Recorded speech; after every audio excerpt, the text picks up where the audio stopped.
Why Raja Saab is biggest scam of 2026. Definite గా social మీడియాలో వస్తున్నంత నెగిటివిటీ అయితే ఈ మూవీ డిజర్వింగ్ కాదు. మూవీ అయితే డెఫినెట్లీ వన్ టైం వాచ్ పక్కా, దాంట్లో ఎలాంటి డౌట్ లేదు. బట్ ఎందుకు ఇంత రాడ్ రివ్యూస్ పడ్డాయి, ఎందుకు ఇంత నెగిటివిటీ వస్తుంది, దాని గురించి డీటెయిల్ గా మాట్లాడుకుందాం. బట్ ఎలాంటి ల్యాగ్ లేకుండా ఒక 6-7 పాయింట్స్ ఇట్లా చెప్పుకుంటూ పోదాం, ఓకేనా?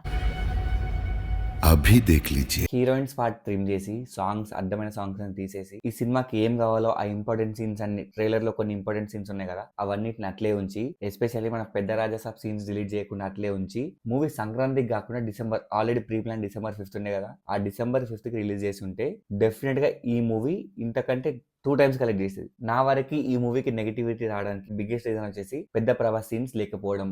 పొట్టులో చేయి పెడితే కొట్టడానికి నేను చీమన రాక్షసుణ్ణి. ప్రీమియర్స్ కి లేవు, ఫస్ట్ డే ఫస్ట్ షో కూడా లేవు. చాలా మంది ఆడియన్స్, ఎస్పెషల్లీ ప్రభాస్ ఫ్యాన్స్, అసలు ఆ పెద్ద ప్రభాస్ ఎవరు, ఆయన సీన్స్ ఏంటి, ఆయన ఇంపార్టెన్స్ ఏంటి, ప్రభాస్ పర్ఫార్మెన్స్ ఏంటి, ఇవి చూడడానికి మాత్రమే వచ్చింది. అలాంటిది ఆ మేజర్ సీక్వెన్స్ మొత్తం కట్ చేసి పడేసారు. దీని వల్ల ఫ్యాన్సే కాదు, జనరల్ ఆడియన్స్ కూడా డిసప్పాయింట్ అయ్యారు. Second biggest reason for negativities, అసలు ఈ మూవీకి ప్రీమియర్స్ కి 1000 రూపీస్ టికెట్ అవసరమా? ప్రీవియస్ మూవీస్ లైక్ అఖండ 2 అయినా, రీసెంట్ గా మన చిరంజీవి గారి మూవీ శంకర వరప్రసాద్ అయినా, వీటికి 500-600 టికెట్ ఉంది. బట్ ప్రభాస్ మూవీకి ఎందుకు 1000 రూపాయలు ప్రీమియర్ టికెట్ పెట్టాల్సి వచ్చింది? గవర్నమెంట్ కి రిక్వెస్ట్ చేసుకున్నారు, గవర్నమెంట్ రిజెక్ట్ చేసింది. ఊరుకోవచ్చు కదా, 600 పెట్టుకోవచ్చు కదా, లేదు మాకు కావాలి అని చెప్పి అదే పట్టుబడి లిటరల్ గా ప్రీమియర్స్ 9 PM వరకు రిక్వెస్ట్ చేసుకుంటూ కూస్తున్నారు. జియో వచ్చిందా? రాలేదు. ప్రీమియర్స్ ప్రాపర్ గా పడ్డాయా? పడలేదు. దీని వల్ల ఆల్మోస్ట్ ఒక 10-15 crores పక్కా బొక్కబడ్డది మూవీకి.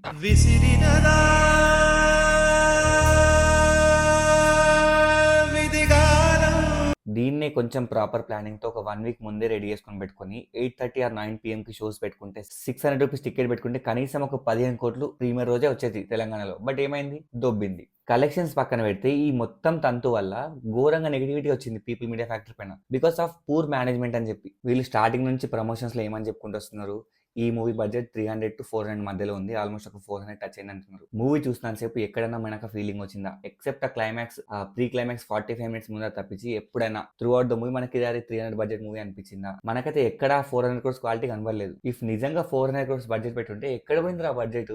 మాకైతే కళ్ళ కనిపించట్లే కదా. మరి అగైన్ ఐదర్ ఇది ఫాల్స్ ప్రమోషన్ అయి ఉండొచ్చు, ఆర్ పూర్ బడ్జెట్ హ్యాండ్లింగ్ అయి ఉండొచ్చు. ఈ సినిమా ఫ్లాప్ అనికి ఇంకో మేజర్ రీజన్ వచ్చేసి ఈ మూవీని సంక్రాంతికి రిలీజ్ చేసుకోవడం.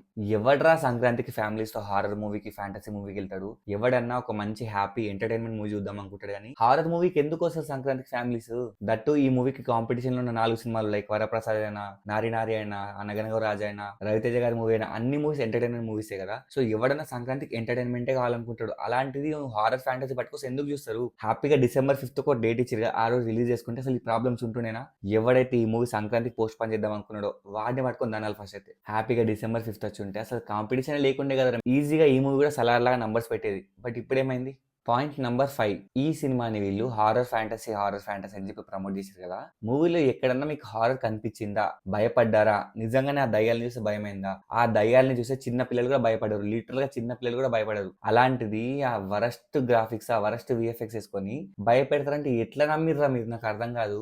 దీనికన్నా మా ఫ్రెండ్స్ లో ఒక 2-3 లేడీస్, వాళ్ళు వితౌట్ మేకప్ ఇంకా హారిఫిక్ ఉంటారు. మీ తొక్కలో దయ్యాల కంటే వాళ్ళే బెటర్. పాయింట్ నెంబర్ 6, ఇప్పుడు నేను చెప్పే పాయింట్ ఫ్యాన్స్ గట్టిగా గాలుతుంది, బట్ చెప్పక తప్పదు. ఈ మూవీకి ప్రభాస్ గారి remuneration near to 100 crores or even more, అంతకంటే ఎక్కువనే ఉంది. 100 కోట్ల పైన రెమ్యునరేషన్ తీసుకొని మనకి మూవీలో ప్రభాస్ గారు కనిపించిరా? ఒక హాఫ్ ఆఫ్ ద మూవీ ఆయన ఉన్నారు, లైక్ హీరోయిన్స్ తో ఉన్నప్పుడు, కామెడీ, చిన్న కామెడీ ఉన్నప్పుడు, సప్తగిరి వీళ్ళతో ఉన్నప్పుడు ఆయన ప్రభాస్ ఉన్నాడు. But when it comes to songs, when it comes to fights, when it comes to action sequences, ఆ గ్రాఫిక్స్, క్లైమాక్స్ లో ప్రభాస్ నిజంగా ఉన్నాడు అక్కడ? ఒకవేళ ఉన్నాడంటే ఎంతవరకు ఆయన హార్డ్ వర్క్ చేసి ఉన్నాడు? ఐదర్ డూప్ ని వాడిరు ఆర్ VFX లో మేనేజ్ చేసి. అంతేగాని నాకైతే క్లైమాక్స్ లో ప్రభాస్ చాలా వరకు కనపడలేదు. సాంగ్స్ లో ఫేస్ మార్ఫింగ్లు, ఫైట్స్ లో ఫేస్ మార్ఫింగ్లు, యాక్షన్ సీక్వెన్స్ లో ఫేస్ మార్ఫింగ్లు, కొన్ని ప్లేసెస్ లో గ్రాఫిక్స్ పెట్టిరు.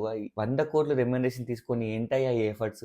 మూవీ ఫ్లాప్ గానికి ఇంకొక రీజన్ వచ్చేసి మూవీలో చాలా సీన్స్, ట్రైలర్ లో కనిపించిన చాలా సీన్స్ ని ఎడిట్ లో కట్ చేసి పడేసారు. ఎన్ని సీన్లు కట్ చేసిర్రా? చాలా సీన్స్ లో మనకు జంప్ కనిపిస్తుంది, ఒక సీన్ తర్వాత ఇంకో సీన్ మధ్యలో పక్క ఒక సమ్ ఇంపార్టెంట్ సీన్ అయి ఉంటుంది, ఆ సీన్ మొత్తం కట్ చేసి పడేసారు. దీని వల్ల మూవీ చూసి ఆడియన్స్ కి ఒక ఫ్రీ ఫ్లో ఉండదు. సెకండ్ థింగ్ వచ్చేసి ఈ సీన్స్ అన్ని కట్ చేసుకుంటూ పోతే వీటికి పెట్టిన బడ్జెట్ ఎక్కడ పోయింది? లిటరల్ గా బూడిదలో వచ్చిన పన్నీర్ కాలేదా? మన డబ్బులు అయితే రూపాయి లెక్క పెట్టుకుంటాం, పక్క డబ్బులు అయితే విచ్చలగా ఖర్చు పెట్టేస్తామా? ఇది ఎక్కడ లెక్కలు మారుతి గారు? రీజన్ నెంబర్ 8, మూవీకి 350-400 crores బడ్జెట్ పెట్టి ఫస్ట్ హాఫ్ మొత్తం ని రామోజీ ఫిలిమ్స్ లో ఎట్లా తీయాలనిపించింది బాబు మీకు? ఆ ఫేక్ సెట్స్, ఆ ఫేక్ విజువల్స్, ఆ కలర్ రంగులు చూస్తుంటే నాకే కళ్ళకి ఏంట్రా ఇది, మనం రాజాసాబ్ మూవీకి వచ్చినామా లేదంటే ఇంకా ర్యాండమ్ మూవీకి వచ్చినామా అనిపించింది. ఇదే బడ్జెట్ తో, ఇంతకంటే తక్కువ బడ్జెట్ తో రాజమౌళి గారు బాహుబలి పార్ట్ 1, బాహుబలి పార్ట్ 2 తీసారు. ఆ 2 సినిమాలు దాటి మీ మూవీలో వరల్డ్ బిల్డింగ్ ఉందా? ఆయనే సెట్స్ వేసుకొని నీట్ నీట్‌గా ఎలాంటి డౌట్స్ రాకుండా తీసిర్రు. మరి మీకేం పాడు రోగం నాకు అర్థం కావట్లేదు. అసలు మిమ్మల్ని కాదండి ప్రాపర్ ప్లానింగ్ లేకుండా తీసుకున్న పీపుల్ మీడియా ఫ్యాక్టరీ అనాలి. వాళ్ళకి డబ్బులంటే లెక్క లేదు. వాళ్ళకి డబ్బులు పోయినా వాళ్ళకి ప్రాబ్లమ్ లేదు. మహా అంటే ఇంకొక మూవీ తీస్తారు. ఇంకొక ప్రాపర్టీ అమ్ముకుంటారు. ప్రభాస్‌కి ఎలాంటి ప్రాబ్లమ్ పడదు. బికాజ్ ఆయన లైనప్‌లో చాలా స్ట్రాంగ్ మూవీస్ ఉన్నాయి. 'స్పిరిట్' అయినా, 'ఫౌజీ' అయినా, 'సలార్ 2' అయినా. బట్ అల్టిమేట్‌గా ఇక్కడ ఎఫెక్ట్ అయింది ఎవరు? ఒక చిన్న డైరెక్టర్ లాగా ఉన్న మారుతికి ఇంత పెద్ద ఆపర్చునిటీ వచ్చింది. ఒక పాన్ ఇండియా స్టార్‌ని హ్యాండిల్ చేసేది. దీన్నే అవకాశాన్ని వేస్ట్ చేసుకోవడం అంటారు. ఇంతకంటే ఆపర్చునిటీ మళ్ళీ మళ్ళీ మీకు వస్తలేదా గ్యారంటీ కూడా లేదు. ఇప్పుడు నేను చెప్పిన reasons even die hard fans కూడా డిఫెండ్ చేయలేరు. బికాస్ ఇవన్నీ ఫ్యాక్ట్స్. ఏదో నోటికొచ్చింది వాగడం కాదు. ఇవన్నీ ఫ్యాక్ట్స్. సో ఇది గైస్ నాకు తెలిసి ఈ 6-7 రీజన్స్ వల్ల మూవీ కొంచెం యావరేజ్ టు అబవ్ యావరేజ్ ఉన్నా గానీ because of all the above points ఈ మూవీకి ఘోరంగా నెగిటివిటీ వచ్చింది. అండ్ రివ్యూస్ కూడా చాలా దారుణంగా పడ్డాయి. ఇదే గనక డిసెంబర్ వచ్చింటే మాత్రం చాలా అంటే చాలా మంచి రివ్యూస్ పడుతుండే. I'm very sure. సో నా వరకు ఈ మూవీ ఫెయిల్ గానికి మెయిన్ రీజన్స్ వచ్చేసి మారుతి గారు ప్రాపర్ డెడికేషన్ లేదు. ఈవెన్ మన చేతిలో మంచి స్టోరీ ఉన్నా ప్రాపర్ విజన్ లేదు. సెకండ్ థింగ్ వచ్చేసి పీపుల్ మీడియా ఫ్యాక్టరీ వీళ్ళకి ప్రాపర్ ప్లానింగ్ లేదు. రిలీజ్ డేట్ అయితే బొక్క. థర్డ్ థింగ్ వచ్చేసి ప్రభాస్ గారు ఆయన డెడికేషన్ ఈ మూవీలో కొంచెం మిస్ అయింది. కామెడీ వరకు ఎమోషన్స్ బాగానే ఉన్నా కానీ ఫైట్స్ వీటి దగ్గర చాలా డెడికేషన్ మిస్ అయ్యింది. సో ఇది గైస్ నా రీజన్స్ వచ్చేసి మీకేమనిపిస్తుంది? ఇవన్నీ చూస్తుంటే డెఫినెట్లీ ఇది ఒక స్కామ్ లాగా అనిపించట్లేదు. మీకు ఇట్లా వీడియో నచ్చితే లైక్ చేసి సబ్స్క్రైబ్ టు మూవీ మంచి. Thanks for watching. Signing off.